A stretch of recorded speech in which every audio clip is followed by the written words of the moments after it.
on, everyone? Welcome back to another episode of Drop the Mitts Hockey Podcast, brought to you in partnership with Primetime Production.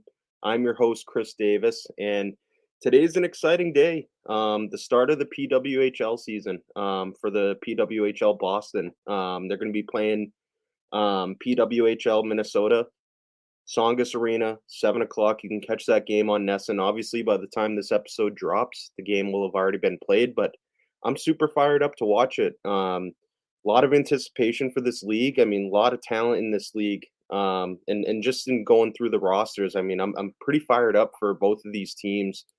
First off, starting with obviously Hilary Knight. You know, she was named captain of PWHL Boston.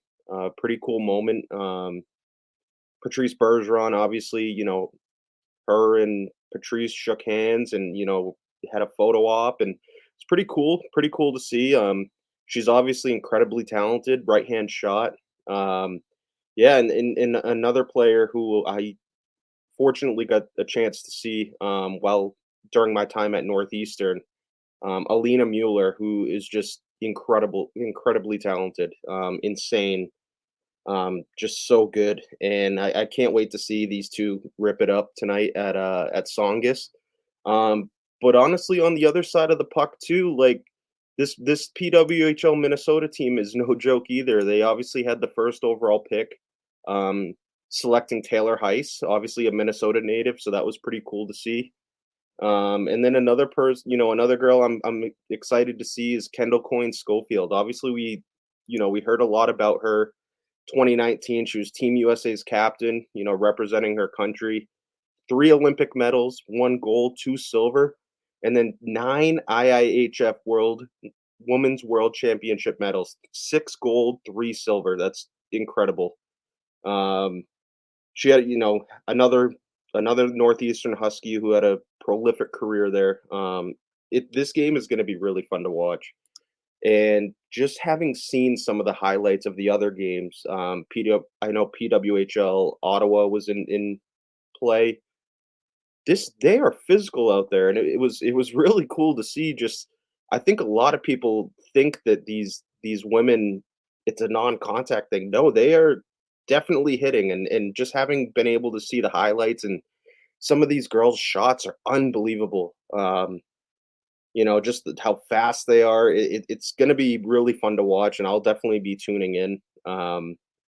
For, you know, the PWHL Boston game. So I'm really fired up for them, and obviously best of luck to them throughout the season. Hopefully I'll be able to catch a few games at Tsongas. Not too far away from me, obviously probably less than 15 minutes away. So it'd probably be pretty cool to you know, catch a game or two. And so yeah, that's kind of how I wanted to start the show and just get into the PWHL, because I think obviously with Drop the Mitts, we're going to be covering a lot of PWHL throughout the season. It was one of the things that I, you know, really wanted to touch on. I think it's a really good opportunity, obviously, to spread the game for younger girls, you know, who might not have necessarily known about the game of hockey. And I think this is going to be a really cool thing, you know, to try to help spread the game as a whole. Um, so kind of moving on, the World Juniors. I mean, there was some mayhem, absolute mayhem within the past week.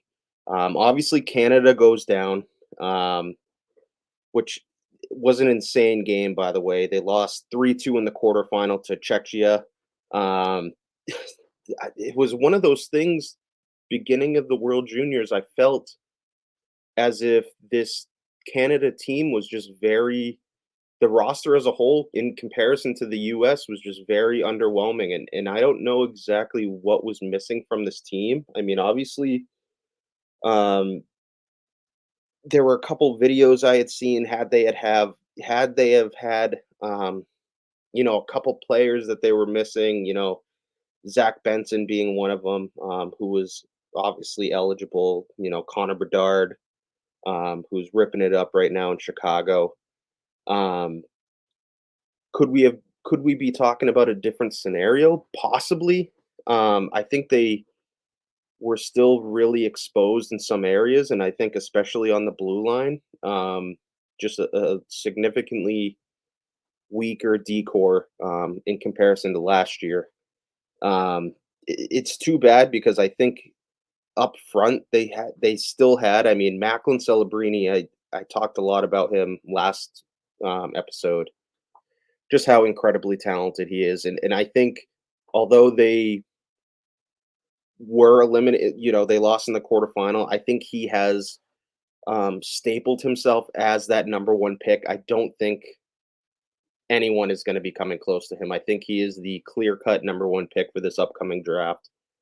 Um, and that was all thanks to obviously his play at BU, but especially in this World Juniors, the way that he was able to, take the puck and make plays by himself and take it upon himself. A couple beautiful goals that he scored.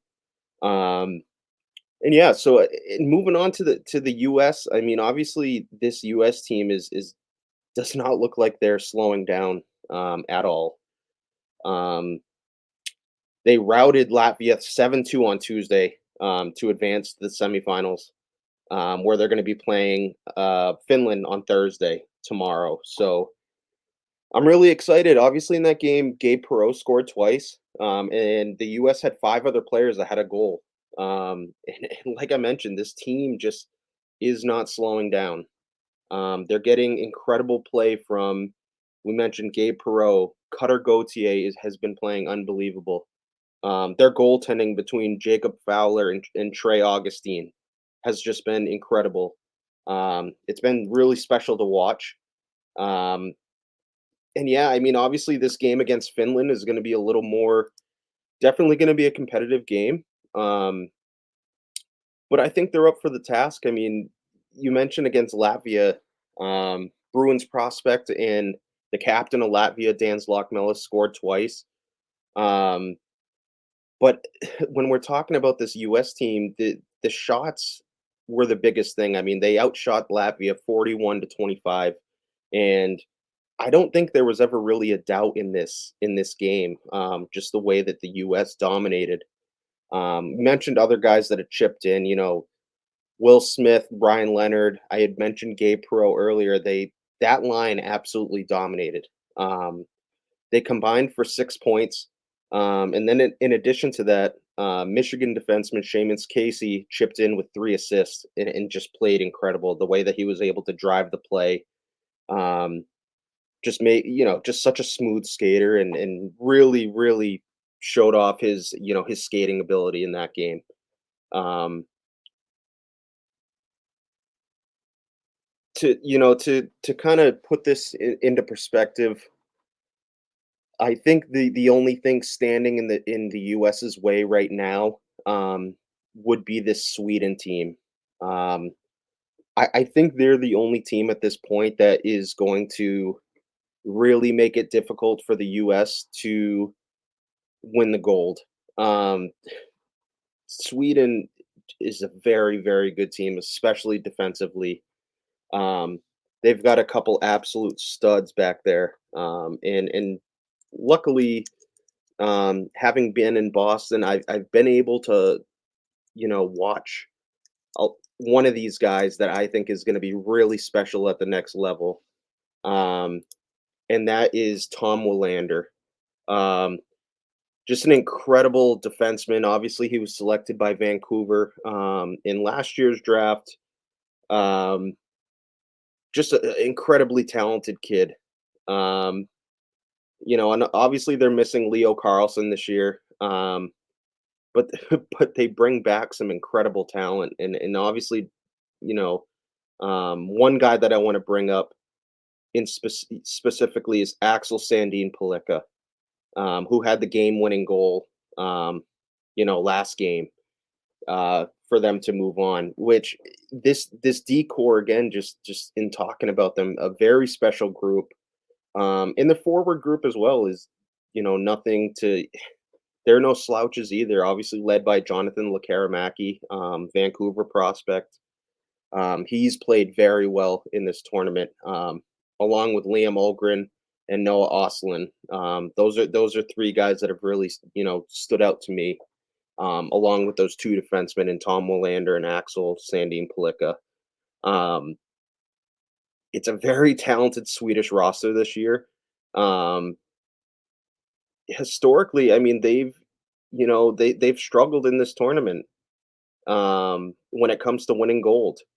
And I think this is probably the first year in a while where they have a legitimate chance. And just in the way that they're playing and the way that they stole last game, I think they're a credible threat to the US. And I just in looking at this US roster too, I mean, I talked about it last episode. I mean, they are 4 lines deep, 3 lines of defensemen deep. Um, just an incredibly constructed roster. I don't see I see the US team winning gold, to be completely honest. It the way that they have dominated pretty much every game, um, I don't see them slowing down at any point in this tournament. I mean, I think tomorrow will be a true test with Finland, but we'll see. Um, Obviously, one of the prospects that I was really excited for at the beginning of the tournament and has played fairly well, Consta Hellenius. He's going to be in action tomorrow, and obviously, I'll get to be able to see a little bit more of him in game against the US. So that I'm excited for that. Um, and yeah, I we'll see what happens. I mean, I'd like to see the US put them away pretty early, and not give them a chance to breathe. But we'll see what happens. Really excited for them. Obviously being born in the US, I want to see them win gold in this tournament. I think this roster is too talented for them not to, and it would be an incredible, huge disappointment if they are not able to, win gold in this tournament. Um, but we'll see. We'll see what happens. Um, I kind of wanted to move on. Last episode, I didn't really talk a whole lot about, NHL topics. Um, and one thing I wanted to bring up, and something that I haven't really touched on because I'm trying to have this podcast be hockey as a whole, and not just zero in on one team or one league. But I would be remiss to not mention and not bring up the play of some of the lower cost free agents that the Boston Bruins have brought in. Um, Insane. I mean, it's especially it was something that I noticed last night in their game. Um, just the scoring and the play that they're getting from the guys that no one anticipated, right? Whether they're PTO guys or $1 million contracts for the year, just some of the numbers that they're putting up, right? In 34 games, James Van Riemsdyk has put up 7 goals and 18 assists for 25 points and is a +5. 5 power play goals and 5 power play assists, to obviously make 10 power play points. He's making $1 million this season, which is incredible value. And I went on Twitter and I had said that he was the number 1 free agent signing. And I had gotten some pushback about, well, a couple other guys, Matt Duchene was mentioned. I just think for the dollar value that you're getting and that you're paying James Van Riemsdyk for this level of production, it's second to none. I mean, he's averaging about 13 and a half minutes per game. It's 13.48 right now. And again, you're paying him $1 million. And another guy I wanted to bring up too is um Danton Heinen. In 28 games, he's got 5 goals, 7 assists for 12 points and a +11.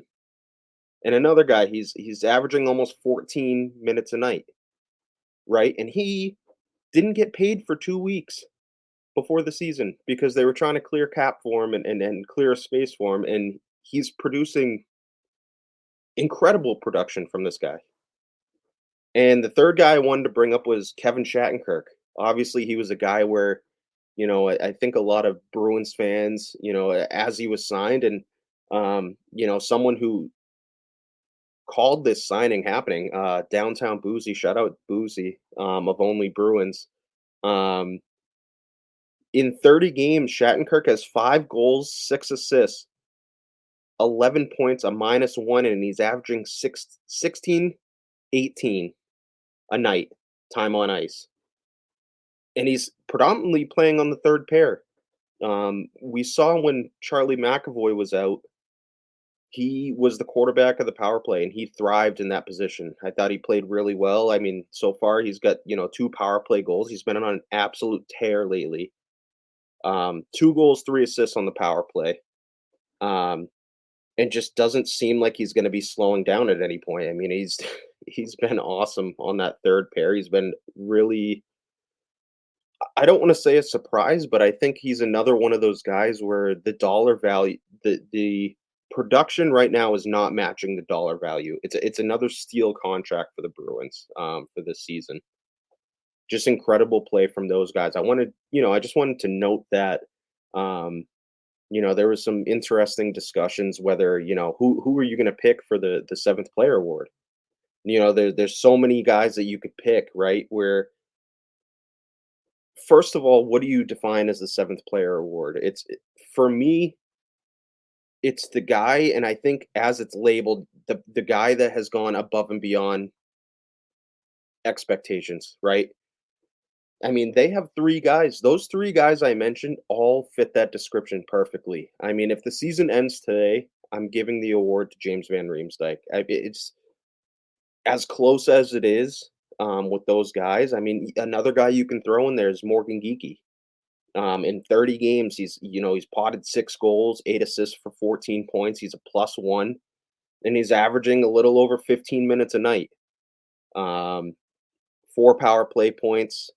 He's another guy that, for the value that you signed him at, it was almost like a second chance, right? I mean, his career hadn't necessarily taken off in Seattle, and no one thought that he was a slouch or anything or a bust or anything. I think he just needed another opportunity, and um, obviously he's taken full advantage of that.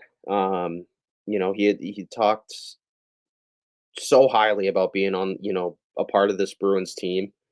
Um, and 2 pad stack of, another one of our podcasts on Primetime. If you haven't, go follow them.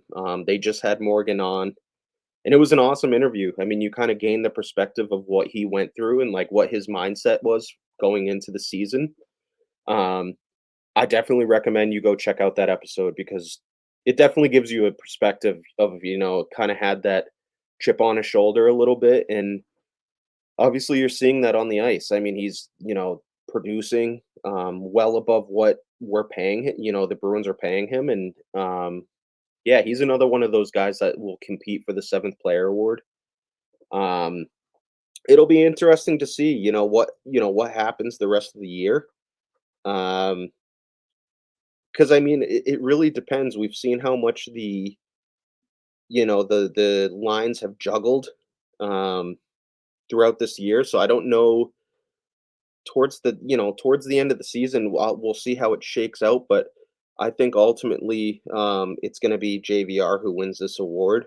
Um, and, I hope they all kinda continue this level of production, and we'll see what happens. I mean, a lot of hockey left, obviously. We haven't even hit the All-Star break, but obviously at this point in time when we're recording, Wednesday, the 3rd, the Bruins sit at 23, 7 and 6, first in the Atlantic. I mean, they're looking like they're starting to pick up again. It's really exciting to see. They're getting great goaltending play.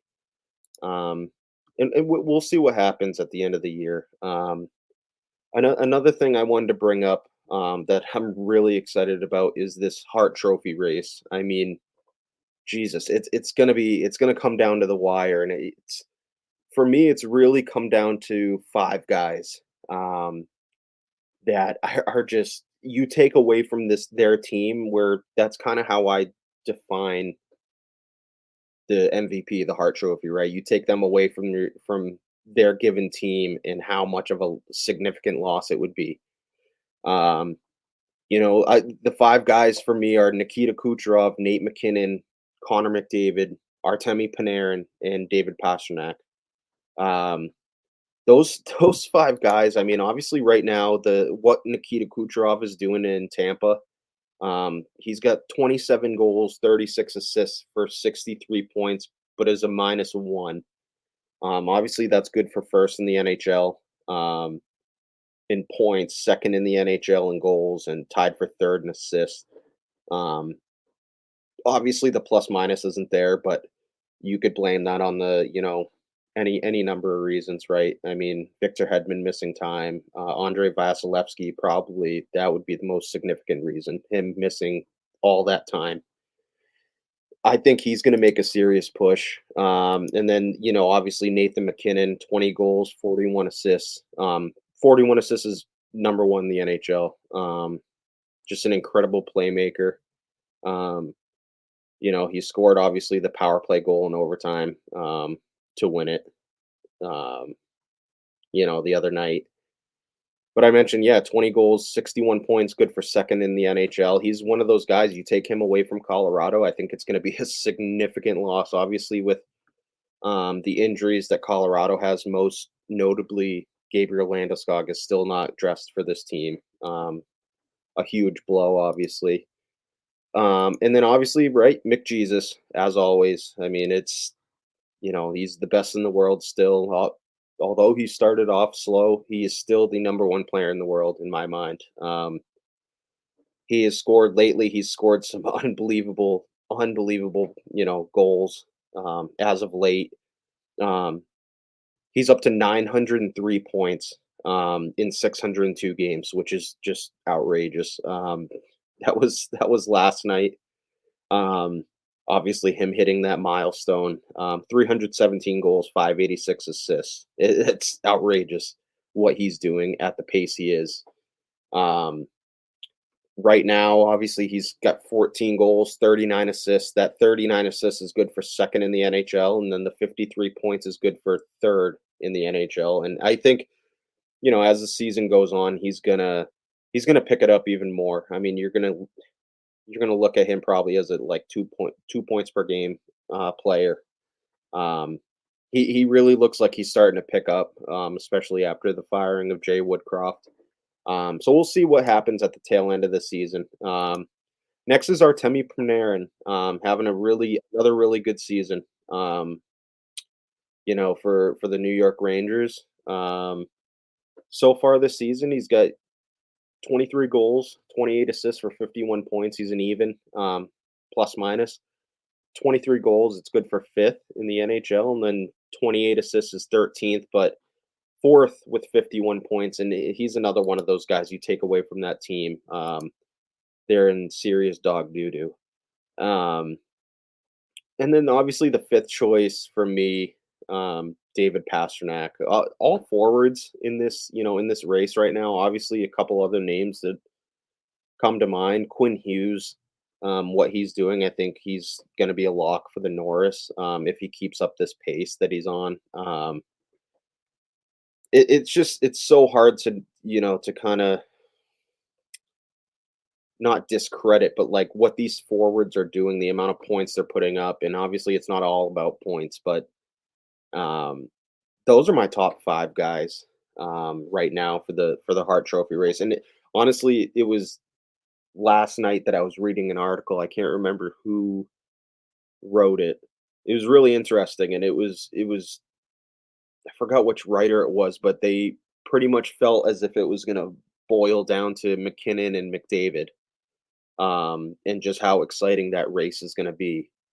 We'll see what happens. I mean, I think it really depends on how much the Oilers turn it around. I mean, based on their start, if they can, come back and be a high seed, make the playoffs, I mean, I think it's going to be hard not to give it to McDavid if he keeps up this point pace. We will see what happens. Um, so kind of just moving on, I started my mock draft for the 2024 um, NHL draft. I had done that last week based on if the season was going to end that day, last Wednesday. However, games have been played and this where the picks would be have been completely juggled. So my plan for my mock draft is I am going to pick. Um, I think starting next week, I'm gonna pick probably on Tuesday. I'm gonna do the full 32 teams. If the season was gonna end next Tuesday, where those guys would fit in my mind. Obviously, this past draft, last week's mock draft, it was picks 1 through 9. I will include those again, possibly in different orders, based on it depends on which teams fall where. But my plan is to do all 32 teams, and give it that way. Just because it's going to be so difficult week to week. Obviously, the standings are going to fluctuate and things are going to, teams are going to move, players are going to, juggle, move up in my rankings, down in my rankings. In addition to that, I'm going to be doing a top 50 prospects, based on, my evaluation, what I think. Um, I've gotten the opportunity to watch a lot of these kids, so I'm excited to do this and rank these guys. It's going to be a really loaded draft, so it's going to be fun to try to you know put these guys in different spots where I think they best fit and where the best fit for the team as well. Um, so I think for now, um, I want to just go through some prospects, um, in this upcoming draft that I'm really excited about. Um, Obviously, I did a pretty in-depth breakdown last week of some of them.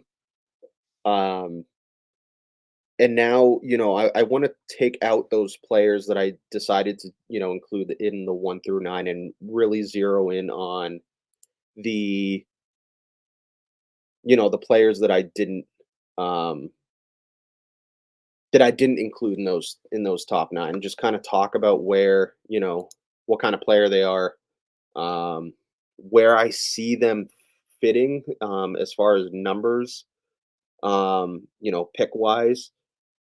Um, the first guy I want to, kind of zero in on, really, really sad story, and just unfortunate circumstance for this guy. Um, the first is Adam Jiricek. Um, Obviously, he was a part of Czechia, World Junior team. It's so unfortunate, man. Like, see, he literally played one game. The same exact thing happened to his brother, where it was just a like freak injury, and ends up missing the entire tournament. Jiricek, in my mind, is still going to be a top 15 pick. I mean, he's one of my favorite defensemen in this draft as a whole. Obviously, he's an '06, so he's 17. Um, 6'2", 168. Most of these rankings that I'm seeing, like as far as like the Hockey News, Bob McKenzie, Craig Button, Elite Prospects, consolidated ranking, they all have him within the top 10, right, of in their rankings. And I do agree with that for sure. The the area of his game that I'm the biggest fan of is obviously his ability to move the puck and his puck handling is second to none. One of the best in the draft, I'd say. Um, he's very physical, right? And he covers a lot of ice. A lot of the scouts are saying that his skating needs work, as far as edge work. Um, but again, I think physically, his body of work, he's going to be able to adapt very fast in this league. Um, you know, the younger brother of obviously he's the younger brother of David Jiricek, Columbus's fifth overall pick last year. Um, he just I'm a real big fan of this guy, and I want to read one of the from Stephen Ellis, who, if you guys haven't gotten the chance to follow Stephen throughout this World Juniors, he's done an incredible job breaking down all the games and the different prospects who are playing in those games. But what Steven writes, as far this is as current as November 8th, so before the tournament, obviously. He's saying Adam is still getting the chance to play against pros. His decision making with the puck has looked solid. Jiricek is aggressive and can shoot with power. His skating definitely needs work. And I want to note that this scouting report, and Steven acknowledges this, it was just like David when he came out and was the fifth overall pick. That's something that can be critiqued and can be fixed, and something obviously with him being a 17-year-old kid, it's something he can work on, and it's one of those things that you get him in with the right coaches.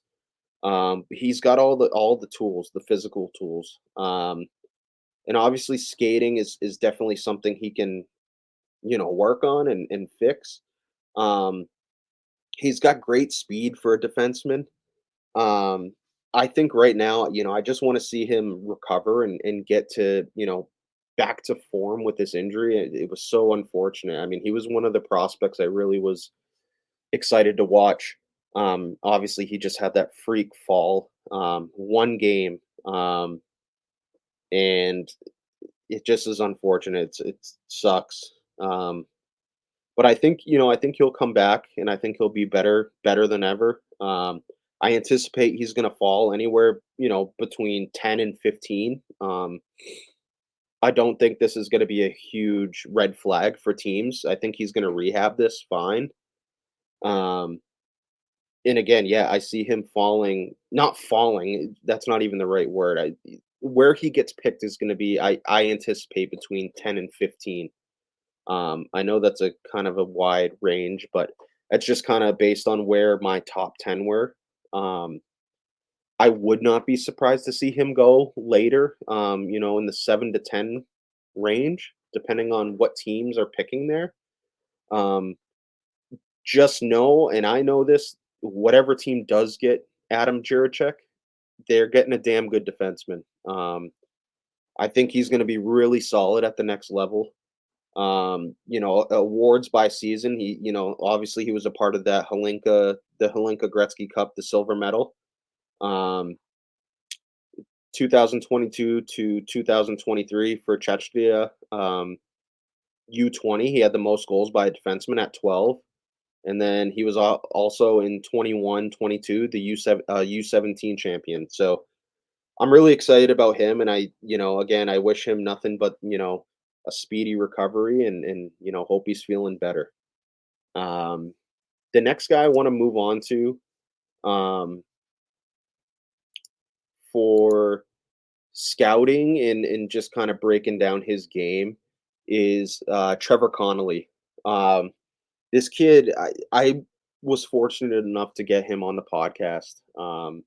If you guys haven't had the opportunity to listen to that episode with Trevor Connelly, um, just a super super humble kid, incredibly humble. I mean, he was just very transparent in all the questions that I asked.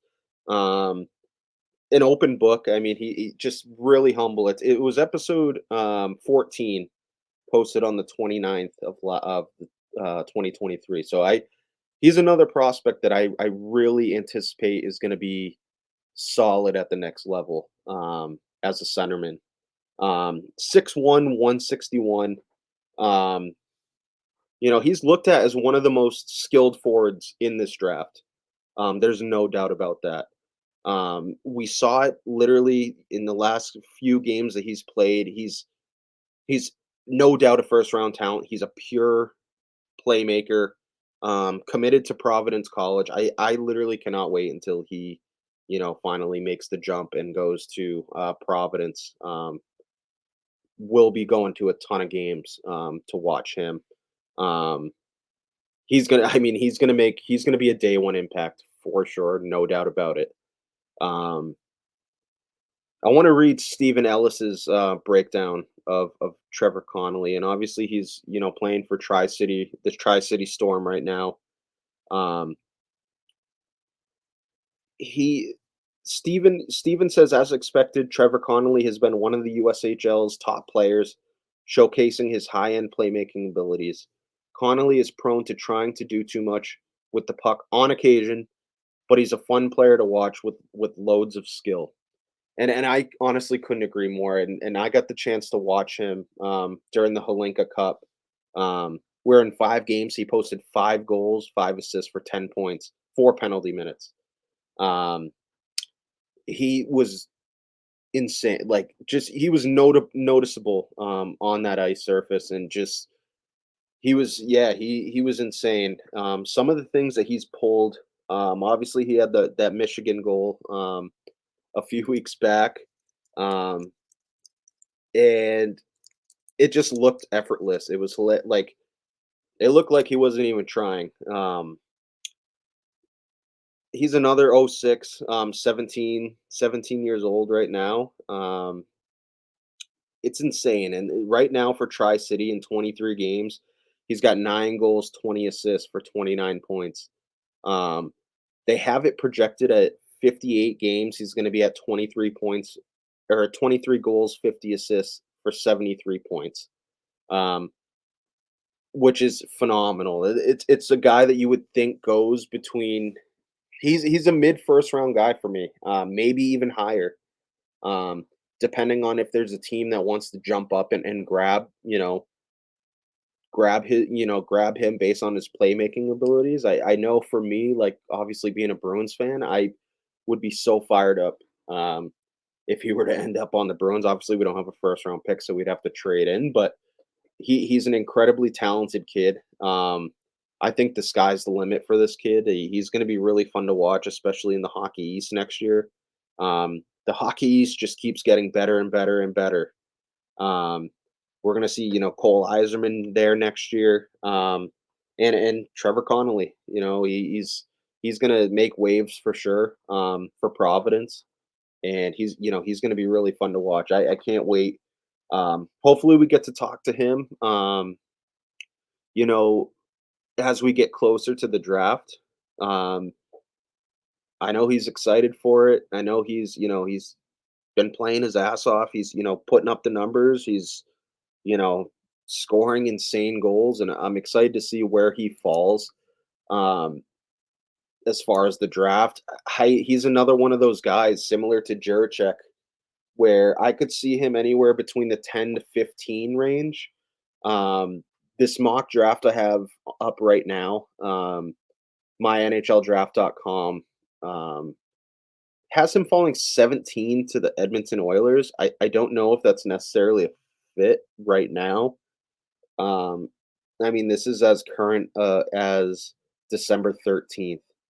Um, I don't know. Like, obviously, I think at the beginning of the year when everyone was thinking McDavid was going to go, I mean, I just think the Oilers have so many more needs than a center right now. Um, Especially defensemen. I mean, if I'm Edmonton, I'm loading up on defensemen right now.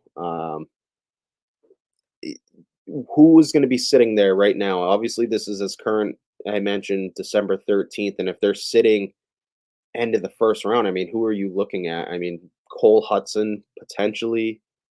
Um, I don't know, like Aaron Kiviharu. He's another one of those guys I'm really excited about, and he'll be brought up probably next week's episode. I'll be doing a breakdown of him.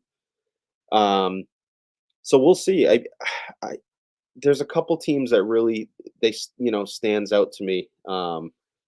Obviously, if Montreal is sitting there at in the 10 to 15 range, I could see them pulling the trigger on a Trevor Connelly. Um, Carolina, another team, if they're sitting there, number one center, I could see it. I mean, obviously they got Sam Aho or Sebastian Aho.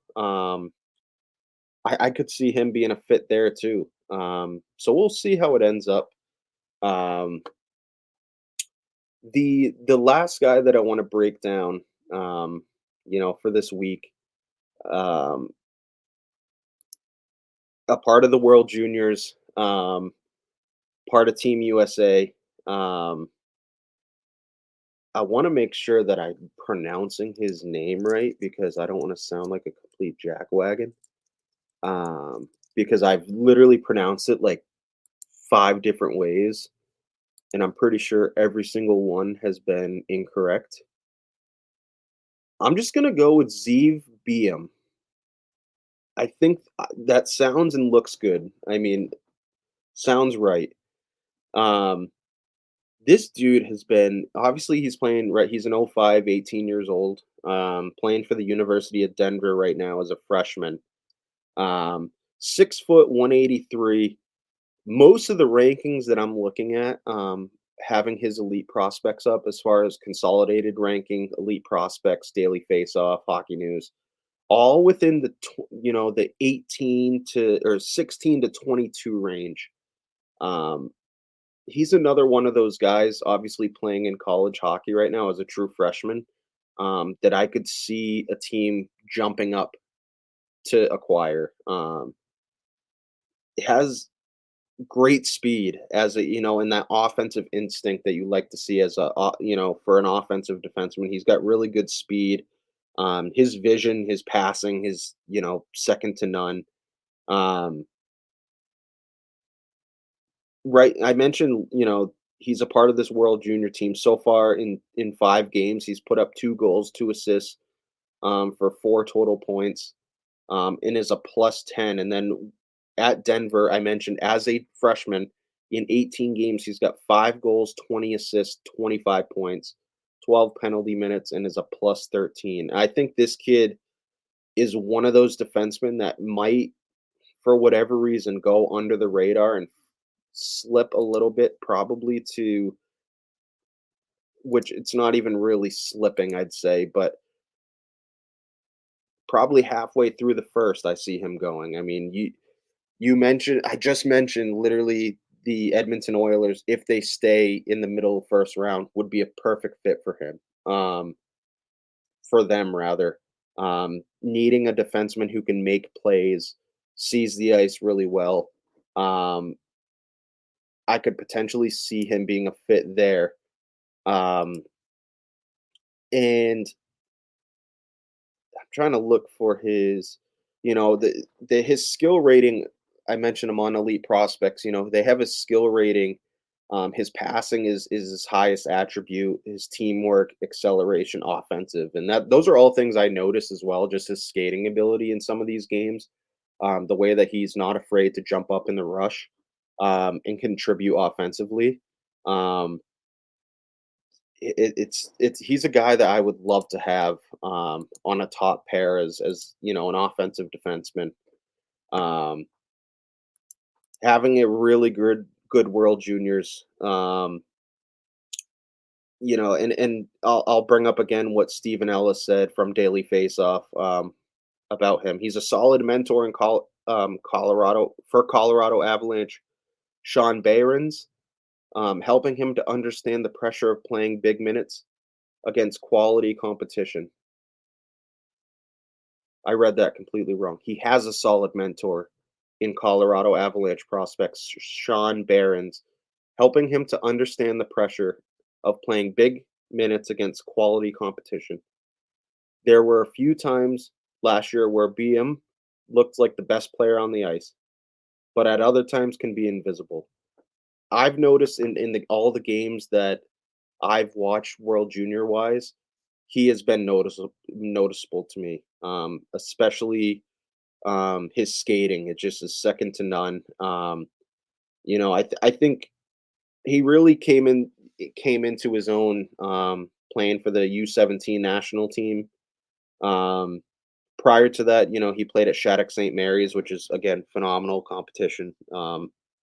For 14 U AAA and 15 U AAA, where he just dominated those 2 years in 2019 to 2021. He's a prospect I'm really excited about. I mentioned where do I see him best fit anywhere, but in that mid first round. The first team that has a chance to grab this guy, um, they'd be idiots not to, because I think he's going to be a really good player at the next level.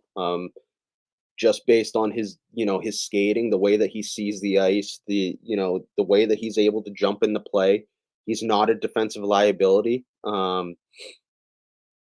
Sometimes you see these really, really skilled offensive defensemen um, jump up in the play too much. Don't necessarily know when the right times to do it are, and can sometimes be considered, defensive liabilities. And I don't see Buium being anywhere close to that. I think he's a really, really good prospect. Um, I'm intrigued to see because right now they have that same mock draft I'm looking at. They have him going 15 to Carolina, but I see Chicago having the 14th pick, and I honestly would be intrigued if Chicago grabbed either a Celebrini, a Caden Lindstrom, we mentioned last week, the 6'3", 216 center from Medicine Hat. Um, Cole Iserman, another guy, obviously, 6 foot, 196. He's ripping it up in the U.S. National Development Program. Grabbing one of them, depending on where they fall, 1 to 4. I mean, barring some crazy where they fall out of that. And then with their second pick, potentially going defenseman. I mean, who knows what they got Seth Jones, they got some good defensemen back there. Kevin Korchinski has really come into his own this year. Big boy. Obviously he's a rookie this year with Bedard. Um, do they grab a defenseman? I mean, I would love to see them grab like Zeev BM, and I think he would be a sick fit, honestly. Like having Korchinski back there and then pairing him potentially at some point, right? When he's ready and when they feel he's ready, I think he'd be a sick fit there. But we'll see. We'll see how it pans out. I mentioned beginning of the episode that on Tuesday when I go to record this on Wednesday, I'm going to have the full list of teams if the season were to end next Tuesday. Um, so I'm gonna have that full list. I'll have the prospects plugged in there, and I'm gonna run down the list. That's gonna be, after I do my breakdowns of, PWHL and NHL stuff, that's what I really want to dive into is where I see a lot of these guys fitting. Because having just brought up picks 1 through 9, I mean, this draft is absolutely loaded. And have not even talking about the end of the first round where there are gonna be some real steals. um, it's gonna be fun to do. It's gonna be fun to kind of plug these guys in,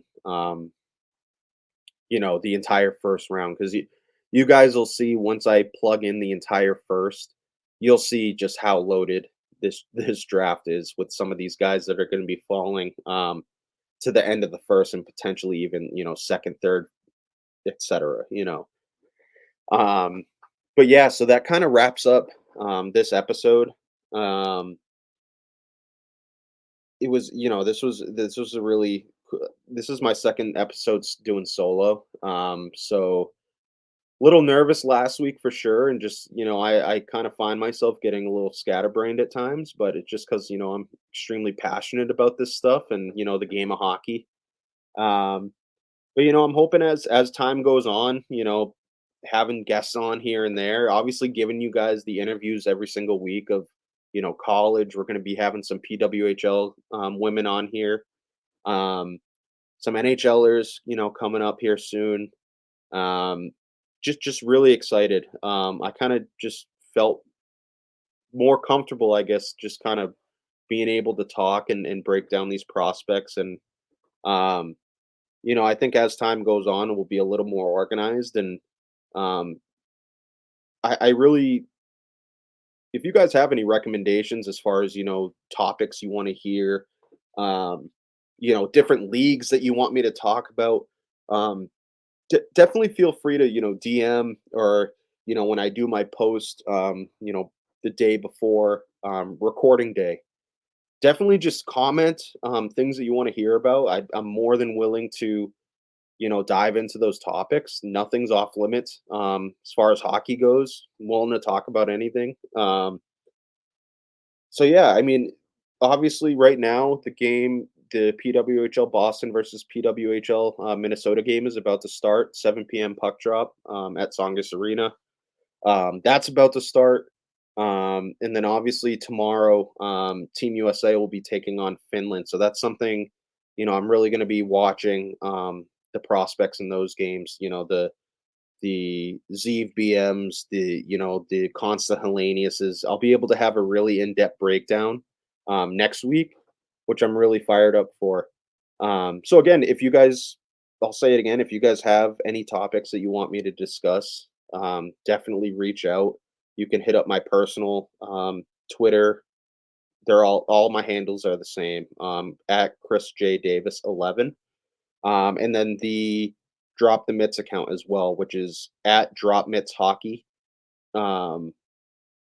You can message either one of those accounts, and I'd be more than happy to talk about a specific team, a specific player, whatever it may be. Nothing's off limits. So yeah, that wraps up episode 27 of Drop the Mitts Hockey Podcast, brought to you in partnership with Primetime Production.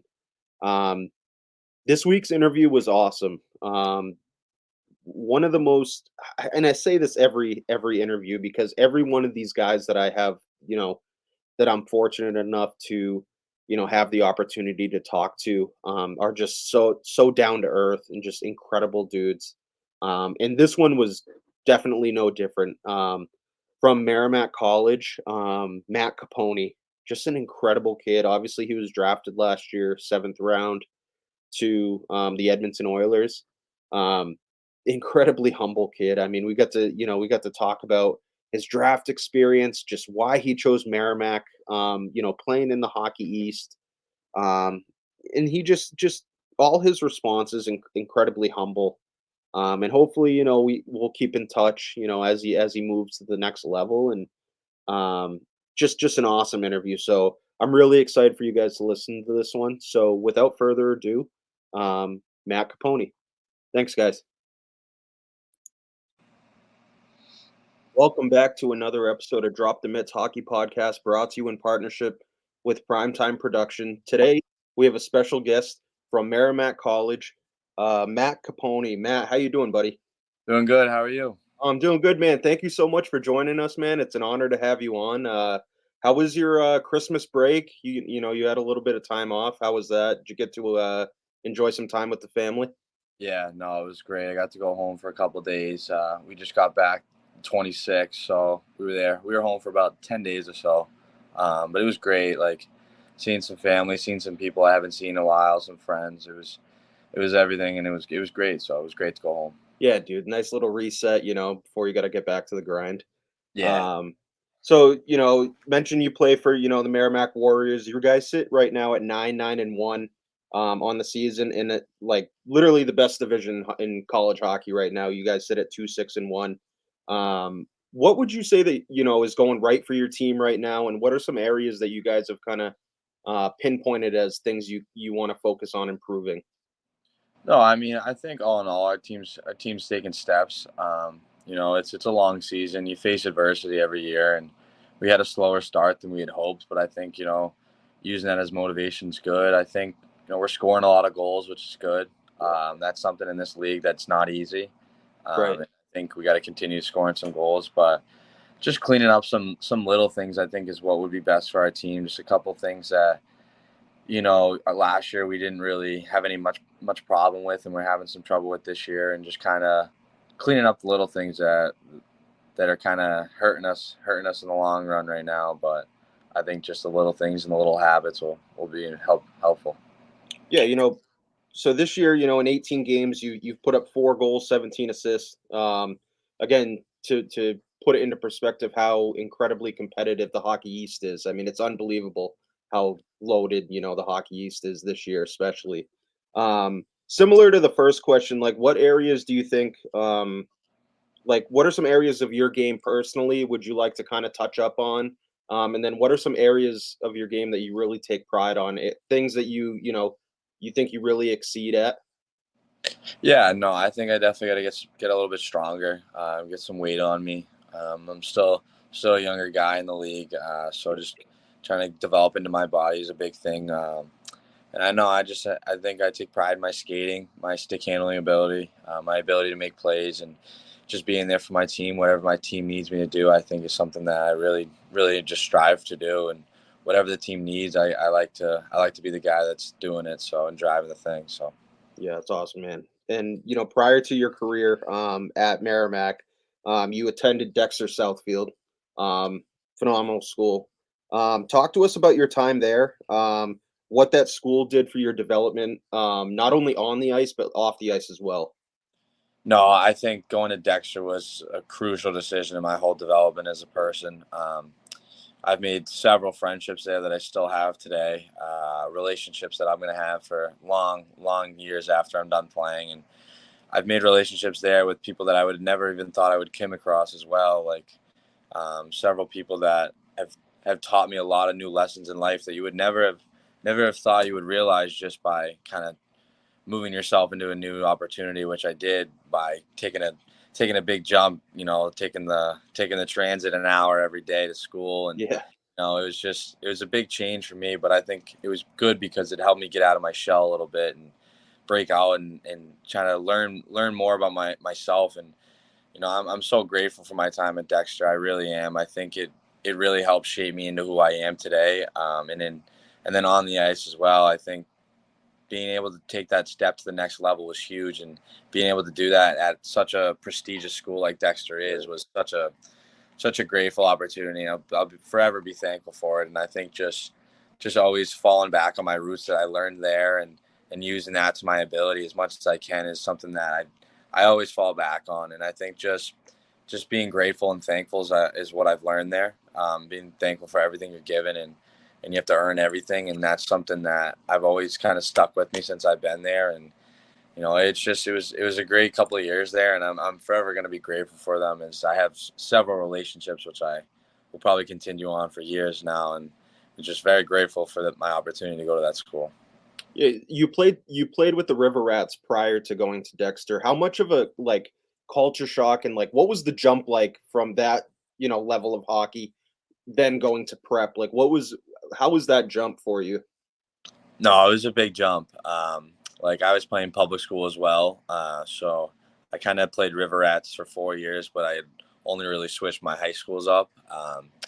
And it was definitely just a big difference. I think seeing the competition I was playing against was big. The competition was a big jump. I think my U16 year was the year I really, really began to see it. We had played some really, really good squads. We were actually a really good team that year too. And that was the year the pandemic had started. But right before that, we had qualified for the national championships or whatever, the USA Hockey Nationals. And, we had a really good team. And I think kind of right around then was kind of, I realized, man, these kids are good. Like, this is the next level. And this is where kids kind of separate themselves. And, I kind of use that as motivation as well. So. To get to your point about players separating themselves, was there a point at either Dexter or prior to that where you knew that you were really good enough to play Division 1 and then ultimately get drafted to the NHL? I mean, there had to have been a point, right, where you kind of were like, oh shit, I really have a chance of making something of this. Yeah, no, I mean, I definitely think I've always believed in myself. I have from since day one. I think, right before high school, I think I really really believed I had something. But I think it was freshman year, I had tried out for the Mass Hockey national camp or whatever. And my first year, I hadn't even made the top 40 in the state for my age group. And then the next year, I ended up making top 15 kids in the state and ended up making the camp. And it kind of that was kind of a proving point to myself that, this is a reachable goal. And this is stuff that I should really strive for. And, I've always loved the game of hockey. I've always believed in myself, and I've always loved playing hockey. So I think just the whole time I've been playing, I've really thought that I've had a serious skill and an ability to make an impact in every game. And I just think staying with it and staying focused is huge. And I love getting better and I love improving myself. So that's kind of another thing that I just keep using. So. Yeah, that's awesome, man. And after Dexter, during your recruiting process, were there any other schools that you seriously considered? And then what was it specifically about Merrimack that kind of made you fall in love with that school? No, I mean, I definitely think there were other schools involved, but Merrimack from the start was shown the most interest in me as a person, as not as much as a player, more as a person, and that was really stuck out to me. I think Scotty and Dan and Josh, who's not here with us now, but was very big in the whole recruiting process because they kind of strived a lot on family and trying to grow a family here. And I told myself growing up I wanted to do something that was different, something that hasn't been done before, and I'm trying to do something that not many people would have tried to do at least, and that's go to a place that you could try to do something that hasn't been accomplished, and we're still trying to accomplish that goal. And I just think that was a big thing for me.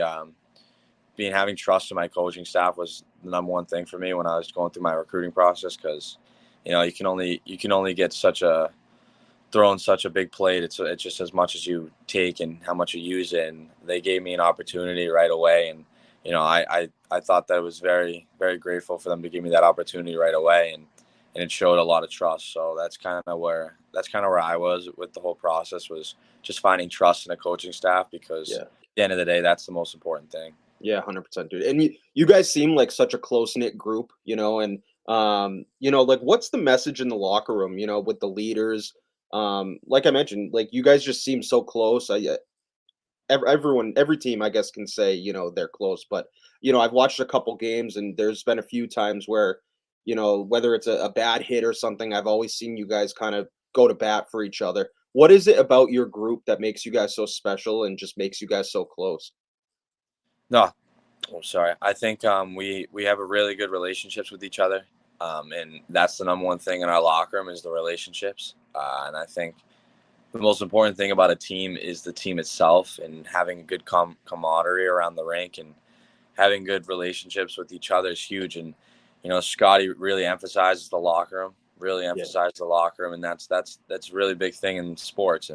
And successful teams always have good locker rooms, and that's something that you have to strive on and have to kind of focus on. And I think we've been through a lot. This group, we have a lot of guys that have been here for several years now, and just laying down the foundation for what's to come over the next couple of years is really important here. And I think just not looking too far ahead and just kind of staying here and having fun with each other. And we just we're trying to have as much fun as we can every day. And so Yeah, that's huge, man. And so, like, personally for you, some of your top attributes that they have listed for you, obviously your agility, your speed, your puck handling, and then your leadership, which I think is probably the most important to you, right? And um, as a future captain, I would assume of Merrimack, and then growing up being a mass guy, were there any guys that you kind of found yourself following, growing up, kind of idolizing? And then as far as guys in the show now,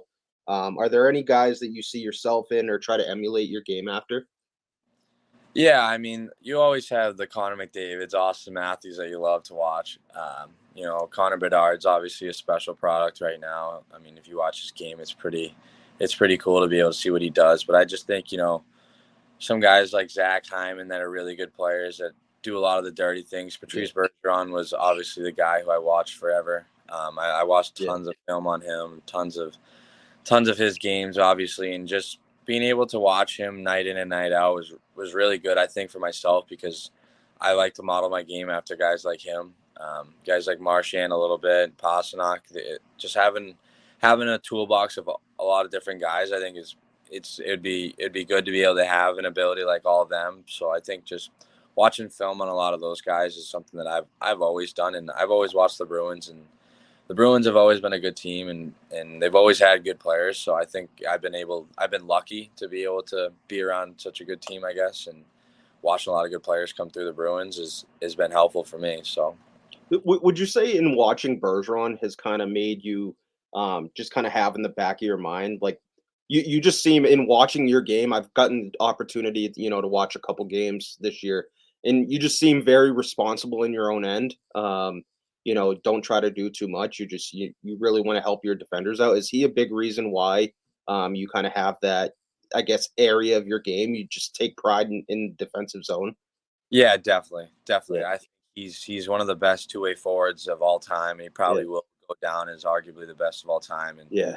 And the way he was able to make simple plays and get pucks over the blue line was at a different rate and a different level. And I think that was what helped the Bruins win a lot of games over the years too, and win a cup. And I think Right. that he was a big reason for it. And just trying to help the team win in any scenario, any way you can is big. And he did it. And being able to model a game after such a good player would be special and would be an honor. So I think just keep watching film and keep watching the games and just paying attention to close details. Yeah, for sure. So last year's draft, you were selected by the Edmonton Oilers, 7th round.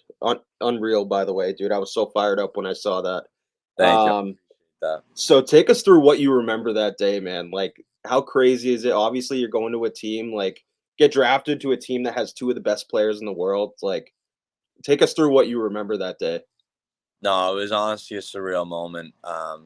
It was kind of getting later in the draft, so you didn't really know what was going to happen. I'm an older guy, so it was my last year of the draft anyways, so just kind of sticking with the game plan of whatever happens, and just kind of hoping that my name was going to get called to something that obviously I was hoping happened. And I think for me and my family, it was cool to be able to see my name on the screen, and it was kind of a whirlwind moment, seeing just everything come together, and just for a couple moments being able to realize that you're getting somewhere, and you're something positive coming from this, and just staying with it. And it was a good moment, and it was a good feeling. Me and my brothers were sitting around the TV watching it, and it was just something I'll never forget, and I'm sure my brothers will never forget, my parents as well. So just a cool moment for me and my family as a whole, and just a real surreal moment. You mentioned going later in the draft. I think, for anyone to get drafted, obviously it's an incredible accomplishment. I mean, the best of the best get drafted, right? Is the fact that you went a little bit later in the draft, 7th round, is that something you kind of carry with you, a little bit like a chip on your shoulder, just in kind of your mentality? Um, Not really, honestly, because I'm very honored to be able to get picked. Yeah. It was a big honor for me. Like, thinking about the NHL, it's something that you've grown up watching, and just to be able to be even somewhat associated with the team is pretty honestly Yeah. such an honor. You're very grateful for it. So no, I think I'm very grateful that the Oilers picked me, and I'm forever thankful for them to be able to use a selection on me, because it's a draft pick, and it means a lot, and it's really cool that a team believes in you, and believes in you enough to where they can trust, where they can use a pick on you. And I'm very honored that the Oilers picked me, and I'm very grateful for everything that they've done for me and my family. So Were there any of those older guys on the team that reached out to you just to kind of congratulate you and kind of, offer a little bit of mentorship? no, I think just because I'd flown right out to Edmonton for the Yeah. next day. There was just some players out there, but just seeing a lot of the management and staff reaching out was really cool. Um, a lot of the management was at development camp as well, so I got to meet a lot of new faces and stuff, and so it was great. It was great. Prior to the draft, like interviews and stuff, were you ever asked any like bizarre questions that you kind of made you like stop and be like, what the hell? Like, because obviously we've heard stories of like these bizarre questions be asked and just players get completely thrown off. And then also in addition to that, were there any teams specifically that you kind of thought that you had a chance that would be a good fit? Yeah, no, I mean, I had a pretty wide based interview process. I had interviewed with a lot of teams over the last couple of years. A lot of teams I interviewed with several times, but it was an interesting process, to say the least. It was very interesting to see what some of the teams wanted to find out about you and wanted to know who you Yeah. were. But I guess they got to do their due diligence, and it's kind of cool to see what goes on behind the scenes is when you get involved with it. Right.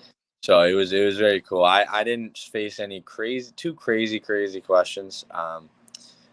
So I don't really have any pretty crazy stories for you, but I had done a lot of interviews, and I had met with a lot of teams, and I think just there were a couple teams that I had thought were definitely try and make a selection for me. I know some teams have tried to get me before the Oilers got me, but I think just kind of seeing whatever happened was going to happen. And then if I hadn't gotten picked, I would have been going to a development camp for sure. So just seeing whatever happened, and letting it all play out by itself, and you can control is kind of what I was thinking.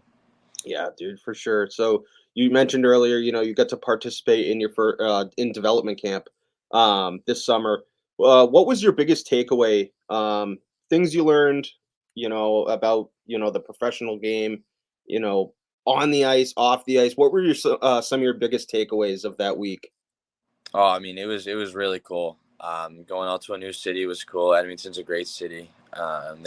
They showed us a great time. We played some golf. We did a lot of different things, and it was a really cool experience being able to see the arena. The arena is beautiful.